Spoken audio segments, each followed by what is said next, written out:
Segunda Epístola de Pedro, 2 Pedro 1. Simão Pedro, servo e apóstolo de Jesus Cristo, aos que conosco obtiveram fé igualmente preciosa na justiça do nosso Deus e Salvador Jesus Cristo.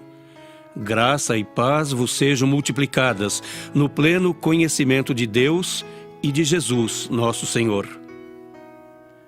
Visto como, pelo seu divino poder, nos têm sido doadas todas as coisas que conduzem à vida e à piedade, pelo conhecimento completo daquele que nos chamou para a sua própria glória e virtude, pelas quais nos têm sido doadas as suas preciosas e muito grandes promessas, para que por elas vos torneis coparticipantes da natureza divina, livrando-vos da corrupção das paixões que há no mundo.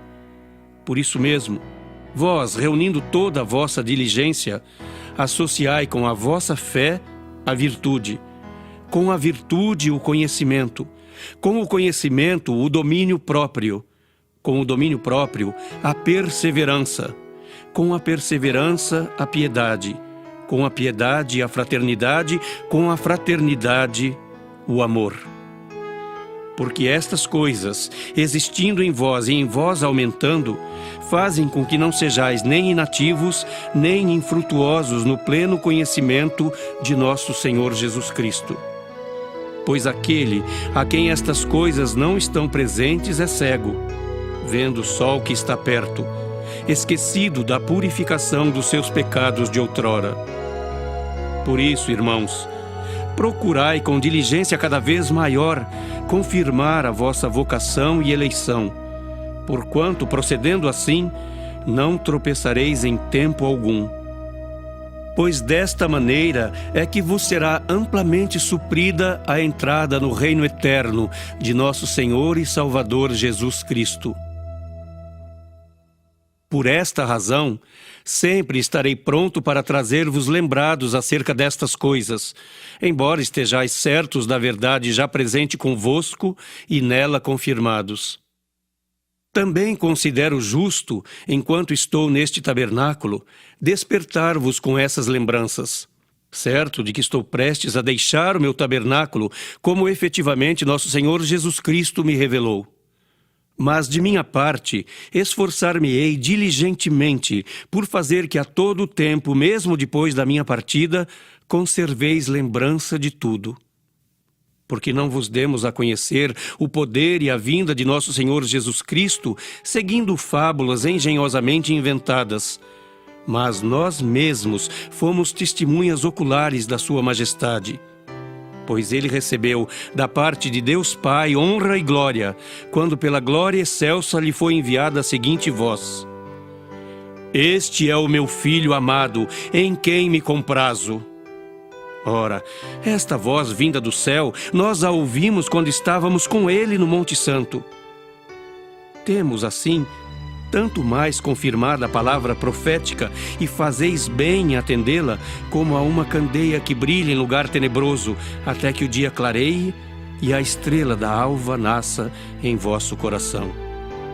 Sabendo, primeiramente, isto, que nenhuma profecia da Escritura provém de particular elucidação, porque nunca, jamais qualquer profecia foi dada por vontade humana. Entretanto, homens santos falaram da parte de Deus, movidos pelo Espírito Santo. 2 Pedro 2. Assim como no meio do povo surgiram falsos profetas, assim também haverá entre vós falsos mestres, os quais introduzirão dissimuladamente heresias destruidoras, até ao ponto de renegarem o soberano Senhor que os resgatou, trazendo sobre si mesmos repentina destruição. E muitos seguirão as suas práticas libertinas, e por causa deles será infamado o caminho da verdade. Também, movidos por avareza, farão comércio de vós com palavras fictícias. Para eles o juízo lavrado há longo tempo não tarda, e a sua destruição não dorme. Ora, se Deus não poupou anjos quando pecaram, antes precipitando-os no inferno, os entregou a abismos de trevas, reservando-os para juízo. E não poupou o mundo antigo, mas preservou a Noé, pregador da justiça, e mais 7 pessoas, quando fez vir o dilúvio sobre o mundo de ímpios. E reduzindo a cinzas as cidades de Sodoma e Gomorra, ordenou-as à ruína completa, tendo-as posto como exemplo a quantos venham a viver impiamente. E livrou o justo Ló, afligido pelo procedimento libertino daqueles insubordinados, porque este justo, pelo que via e ouvia quando habitava entre eles, atormentava a sua alma justa cada dia, por causa das obras iníquas daqueles. É porque o Senhor sabe livrar da provação os piedosos e reservar sob castigo os injustos para o dia de juízo. Especialmente aqueles que, seguindo a carne, andam em imundas paixões e menosprezam qualquer governo. Atrevidos, arrogantes, não temem difamar autoridades superiores. Ao passo que anjos, embora maiores em força e poder, não proferem contra elas juízo infamante na presença do Senhor. Esses, todavia, como brutos e irracionais, naturalmente feitos para presa e destruição, falando mal daquilo em que são ignorantes, na sua destruição também hão de ser destruídos, recebendo injustiça por salário da injustiça que praticam. Considerando como prazer a sua luxúria carnal em pleno dia, quais nódoas e deformidades, eles se regalam nas suas próprias mistificações, enquanto banqueteiam junto convosco. Tendo os olhos cheios de adultério e insaciáveis no pecado, engodando almas inconstantes, tendo o coração exercitado na avareza, filhos malditos. Abandonando o reto caminho, se extraviaram, seguindo pelo caminho de Balaão, filho de Beor, que amou o prêmio da injustiça. Recebeu, porém, castigo da sua transgressão, a saber, um mudo animal de carga, falando com voz humana, refreou a insensatez do profeta. Esses tais são como fontes sem água, como névoas impelidas por temporal. Para eles está reservada a negridão das trevas, porquanto, proferindo palavras jactanciosas de vaidade, engodam com paixões carnais por suas libertinagens aqueles que estavam prestes a fugir dos que andam no erro, prometendo-lhes liberdade, quando eles mesmos são escravos da corrupção, pois aquele que é vencido fica escravo do vencedor. Portanto, se depois de terem escapado das contaminações do mundo mediante o conhecimento do Senhor e Salvador Jesus Cristo, se deixam enredar de novo e são vencidos, tornou-se o seu último estado pior que o primeiro. Pois melhor lhes fora nunca tivessem conhecido o caminho da justiça do que após conhecê-lo volverem para trás, apartando-se do santo mandamento que lhes fora dado. Com eles, aconteceu o que diz certo adágio verdadeiro. O cão voltou ao seu próprio vômito e a porca lavada voltou a revolver-se no lamaçal. 2 Pedro 3. Amados, esta é agora a segunda epístola que vos escrevo. Em ambas, procuro despertar com lembranças a vossa mente esclarecida, para que vos recordeis das palavras que anteriormente foram ditas pelos santos profetas, bem como do mandamento do Senhor e Salvador, ensinado pelos vossos apóstolos, tendo em conta, antes de tudo, que nos últimos dias virão escarnecedores com seus escárnios, andando segundo as próprias paixões e dizendo: onde está a promessa da sua vinda? Porque desde que os pais dormiram, todas as coisas permanecem como desde o princípio da criação. Porque deliberadamente esquecem que de longo tempo houve céus bem como terra, a qual surgiu da água e através da água pela palavra de Deus, pela qual veio a perecer o mundo daquele tempo afogado em água.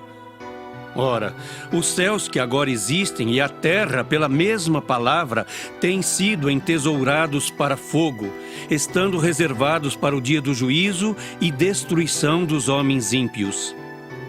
Há, todavia, uma coisa, amados, que não deveis esquecer, que para o Senhor, um dia é como 1000 anos, e 1000 anos como um dia.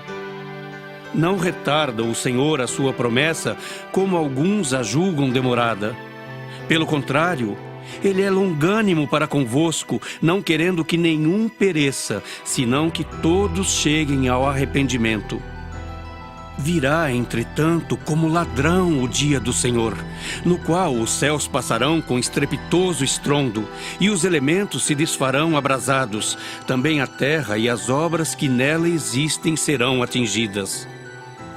Visto que todas essas coisas hão de ser assim desfeitas, deveis ser tais como os que vivem em santo procedimento e piedade, esperando e apressando a vinda do dia de Deus, por causa do qual os céus incendiados serão desfeitos e os elementos abrasados se derreterão. Nós, porém, segundo a sua promessa, esperamos novos céus e nova terra, nos quais habita a justiça. Por essa razão, pois, amados, esperando estas coisas, empenhai-vos por serdes achados por Ele em paz, sem mácula e irrepreensíveis. E tende por salvação a longanimidade de nosso Senhor, como igualmente o nosso amado irmão Paulo vos escreveu, segundo a sabedoria que lhe foi dada, ao falar acerca destes assuntos, como de fato costuma fazer em todas as suas epístolas, nas quais há certas coisas difíceis de entender, que os ignorantes e instáveis deturpam, como também deturpam as demais escrituras para a própria destruição deles. Vós, pois, amados, prevenidos como estáis de antemão, acautelai-vos. Não suceda que, arrastados pelo erro desses insubordinados, descaiais da vossa própria firmeza. Antes, crescei na graça e no conhecimento de nosso Senhor e Salvador Jesus Cristo. A Ele seja a glória, tanto agora como no dia eterno.